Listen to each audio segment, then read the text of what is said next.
up, my friends? How are you guys doing? Welcome back. I hope everybody's doing great. You had a fantastic weekend. Wherever you're at, whatever you're doing, I hope you're thriving and striving, looking good and smelling good and loving yourself and who you are with, because that is what life is all about, baby. Today, we are going to be talking about a movie from 1965, directed by Mr. Daniel Haller. This is Die, Monster, Die. Now, before we get into this Lovecraftian tale of horror, hit that like and subscribe button for me, guys, because we're going to dive in. And this is a 60s film of the Lovecraft story, The Color Out of Space. Now, if you guys know anything about The Color Out of Space, there have been a few iterations of it. There have been a few adaptations of this film, and the most recent was starring Nicolas Cage. And at the time, I thought it was probably one of the best interpretations of the film. Of the story. Of the story. And so I'm watching it, and I'm loving the Nick Cage version. The other night, as I do just about every night, scrolling through Prime, looking for something to watch, and I saw Die, Monster, Die. And I thought to myself, well, this sounds interesting. You know, the box art looked kind of cool, as you can see in the beginning of the video. And I said, you know what, let me just see what it's about. So I looked it up, read a little bit on it. Boom. I was like, oh, so this is a telling of The Color Out of Space. So I dive into this, guys, and man, was I impressed. This was probably the best iteration I've seen of the story. It feels like it's a more accurate depiction of what the story tells. This stars Boris Karloff as a scientist who's kind of wheelchair bound. He's experimenting on things, and there's this kind of like meteor that hits the ground, and it promotes like ridiculous plant growth, like tomatoes the size of houses kind of thing. I mean, that's not in the film, but you get what I'm saying. It's like, you know, Jack and the Beanstalk kind of vegetation, where you go and it's like, holy cow, there's a flower the size of my head kind of thing. So that's cool, but then there's a more sinister aspect to it too.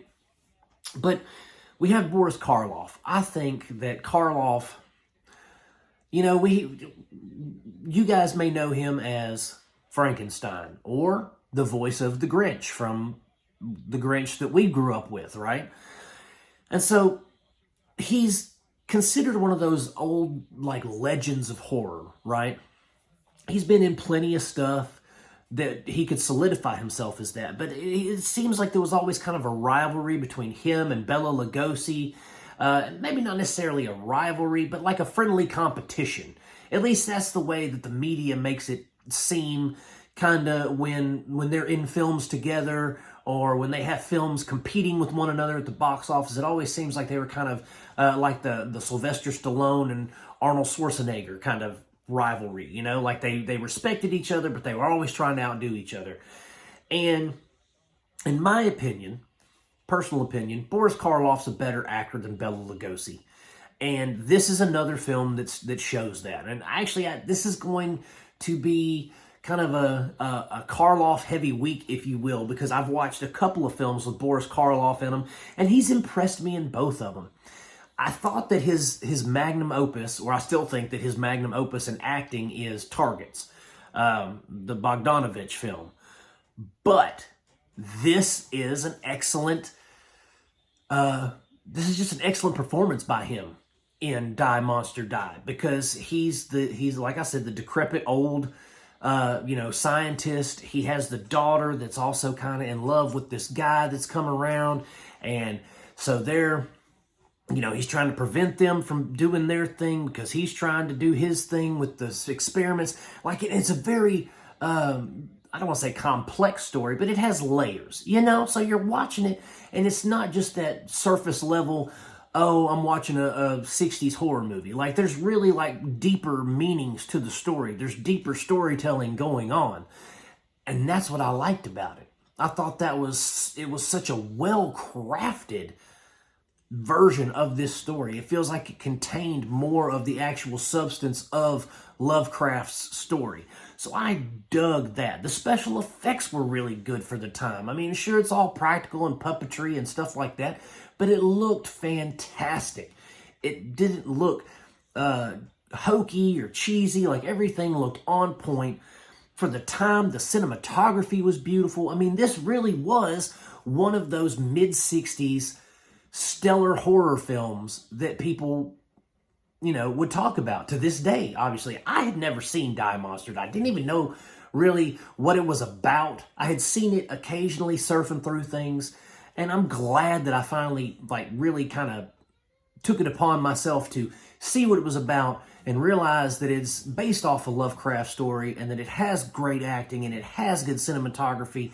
And guys, it is just a special little horror film. If you haven't seen Die Monster Die, it's worth your time. You can find it streaming on MGM Plus. That's where I checked it out at. I'm going to give it 2 thumbs up. Definitely give it a chance if you have MGM Plus or a service that it's available on. When I was looking, the only service that it showed up on was MGM Plus, and actually on IMDb it doesn't even say that. It just says that you can rent or buy it from Amazon. So just a heads up, it's on MGM Plus if you want to check it out, which I highly recommend you do, guys.